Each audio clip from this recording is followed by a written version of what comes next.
Hello, you're welcome to the most authoritative channel, Agriculture Education.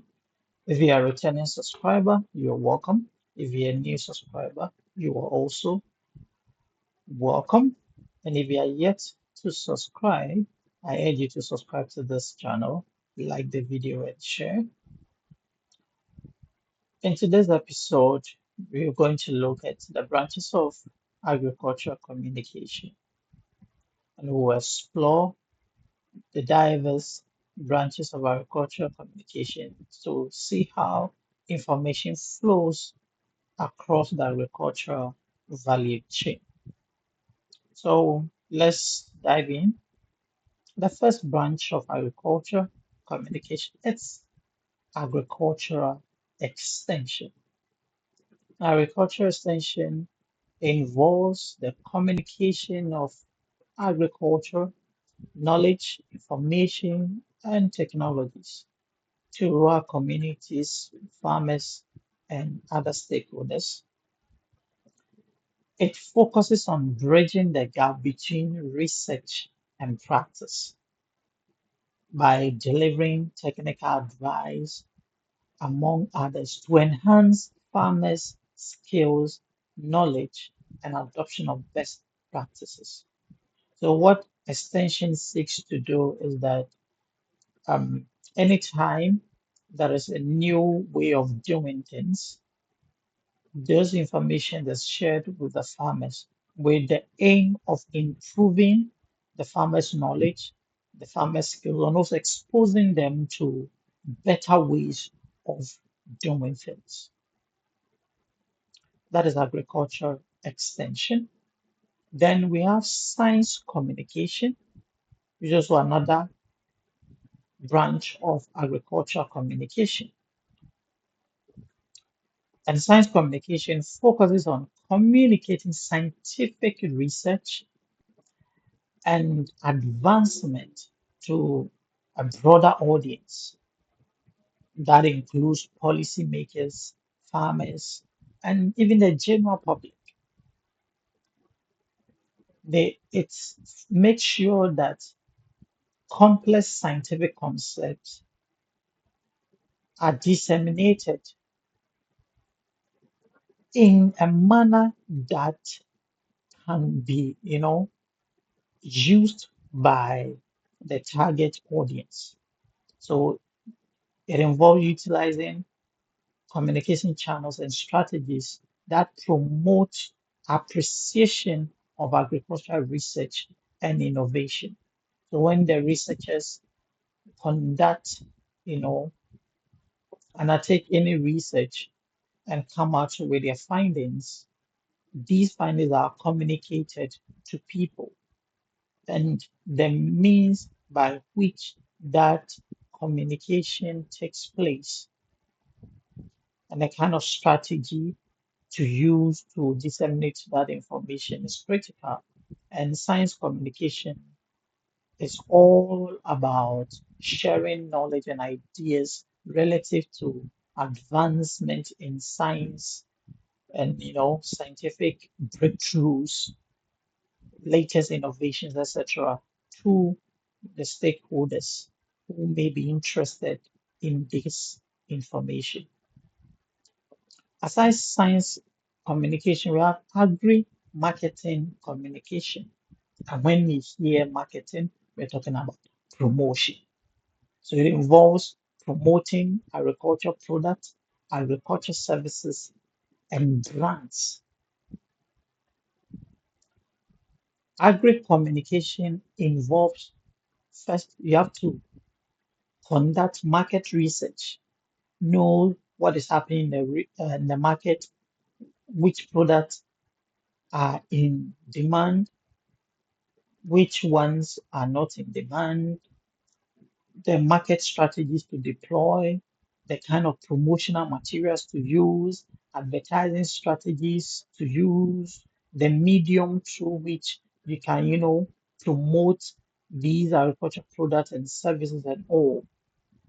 All of these falls under agricultural marketing. And its aim is to create awareness and generate demand and enhance the reputation and competitiveness of agricultural products. It is through agri-market communication that you become aware of certain products.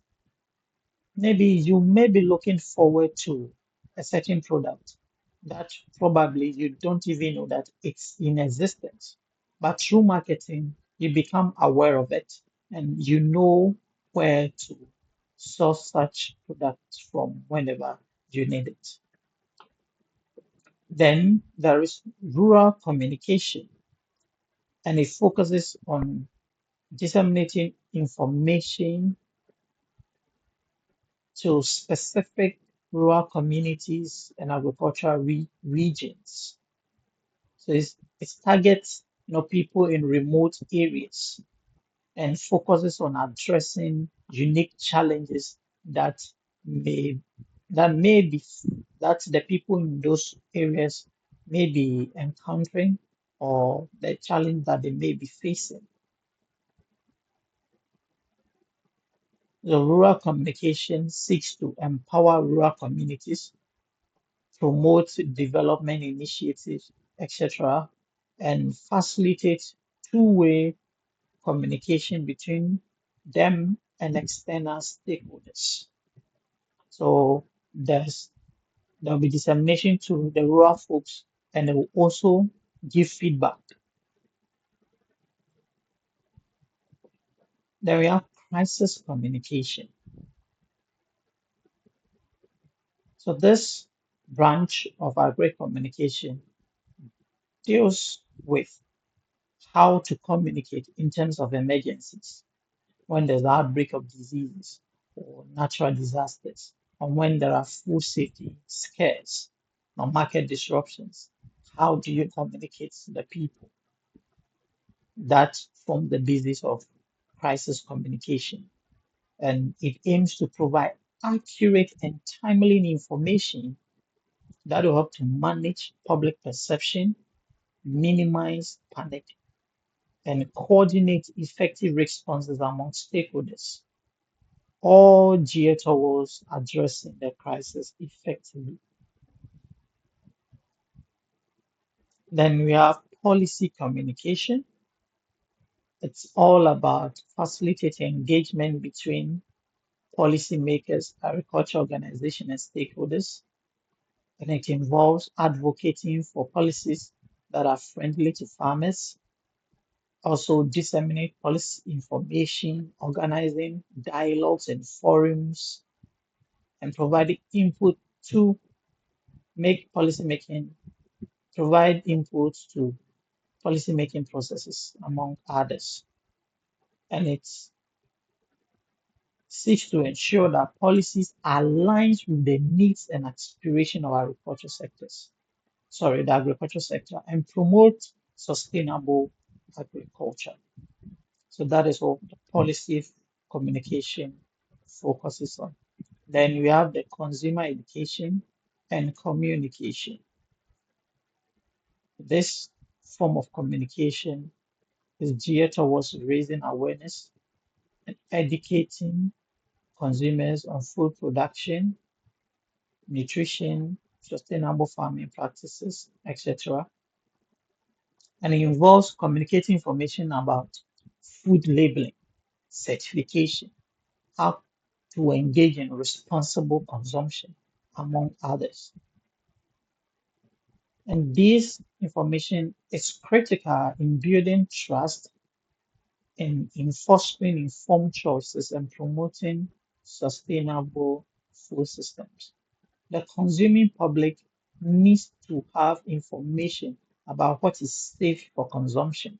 If there are any challenges or if there's any reason they should not consume a certain product, they have to be in the know.